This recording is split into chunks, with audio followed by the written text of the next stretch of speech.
तो अब हम क्वेश्चन नंबर 3 देख रहे हैं, जहाँ पे कह रहा है एक्सरसाइज 10.1 का, जो कह रहा है मुझे बता रहा है कि स्केलर्स है कि या वेक्टर्स है।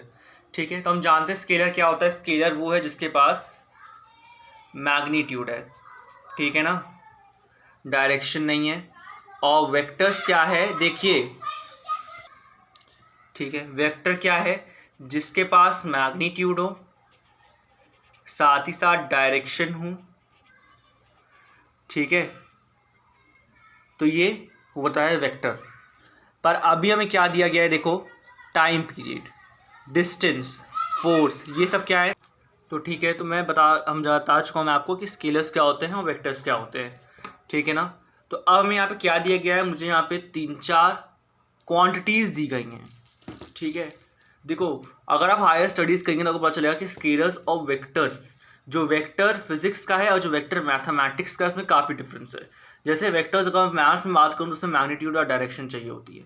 फिजिक्स का वेक्टर क्या होता है, उसमें मैग्नीट्यूड, डायरेक्शन प्लस, इसमें अगर मैं बात कर लूँगा फिजिक्स की, यहाँ बात करूँ, फिजिक्स में वेक्टर क्वांटिटीज़ हमें दी गई होती हैं। और फिजिक्स में वेक्टर क्वांटिटी में क्या होता है, मैग्नीट्यूड, डायरेक्शन के साथ साथ क्या होता है, वेक्टर लॉ ऑफ एडिशन को वो सेटिस्फाई करना चाहिए, ठीक है ना।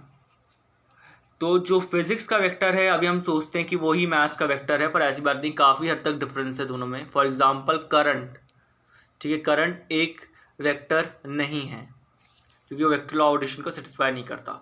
तो यहाँ पे मैं ऐसी 4-5 वेक्टर क्वांटिटीज़ दी गई हैं और हमें बताना है कि वो स्केलर्स हैं या वेक्टर्स, ठीक है। पर जब मैं वेक्टर की बात कर रहा हूँ यहाँ पे मैथ्स में, तो हम डायरेक्शन और मैग्नीट्यूड देख रहे हैं, ठीक है। For example time period, time period क्या है, टाइम पीरियड हमने सुना होगा ऑक्सीलेशन होती है। टाइम पीरियड किस किस की हो सकती हैं, एक पेंडुलम का हो सकता है टाइम पीरियड, ठीक है, 2 सेकेंड जैसे अगर हो, सिंपल पेंडुलम का है 2 सेकेंड्स, ठीक है, टाइम पीरियड।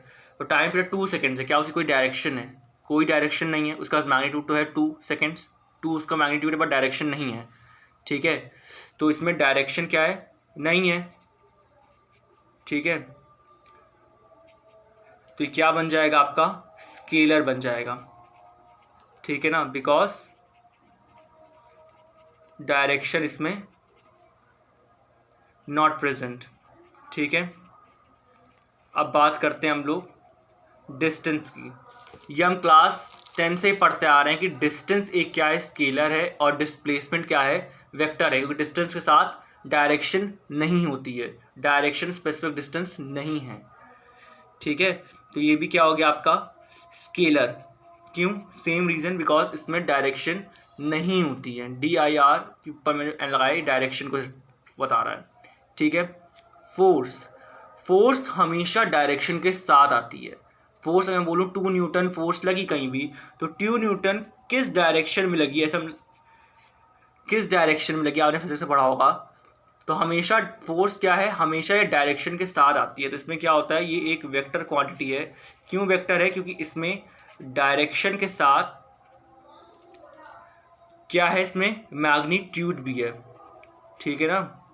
तो इसमें दोनों हैं, तो इसलिए हम बोलते हैं ये एक वेक्टर क्वांटिटी है। देखिए, ऐसे फॉर एग्जांपल मैं बोलूँ एक बॉडी रखी है 1 kg की, और उसमें मैंने हॉरिजॉन्टली अलॉन्ग एक्स मैंने 2 न्यूटन फोर्स लगाई, ठीक है ना। तो मैंने क्या बोला, मैंने डायरेक्शन स्पेसिफाई कर दी अलॉन्ग एक्स, मैंने अगर XY कोऑर्डिनेट है, मैंने फोर्स लगाई है, ठीक है ना, 2 न्यूटन की 1 kg बॉडी पे।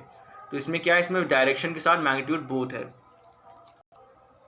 अब बात करते हैं वेलोसिटी की।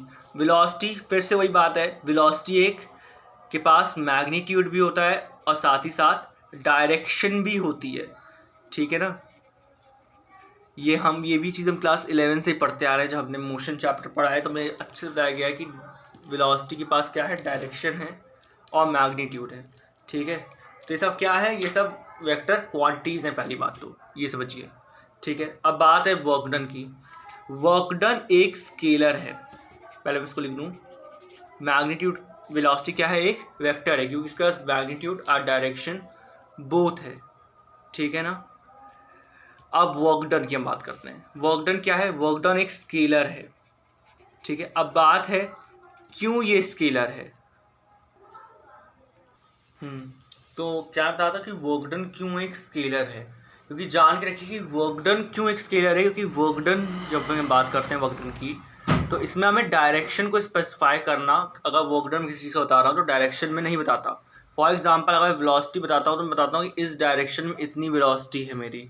फॉर एग्जांपल अगर मैं बात करूँ एक्स डायरेक्शन में मेरी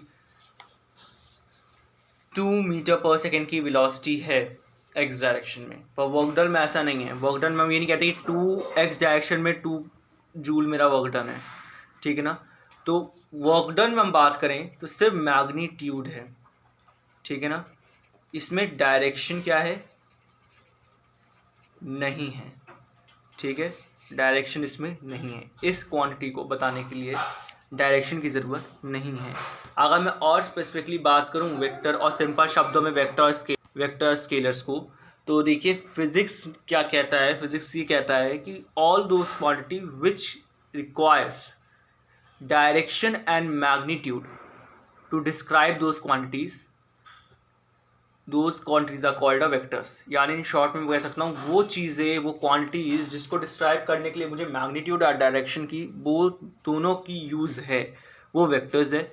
और जिन क्वांटिटीज़ को मुझे डिफाइन करने के लिए सिर्फ मैग्नीट्यूड की ज़रूरत है, डायरेक्शन की ज़रूरत नहीं है, वो क्या है, स्केलर्स हैं। तो मुझे लगता है यहाँ पे आपको चीज़ आप समझ में आ गई होंगी। और हम नेक्स्ट क्वेश्चन में पढ़ते हैं।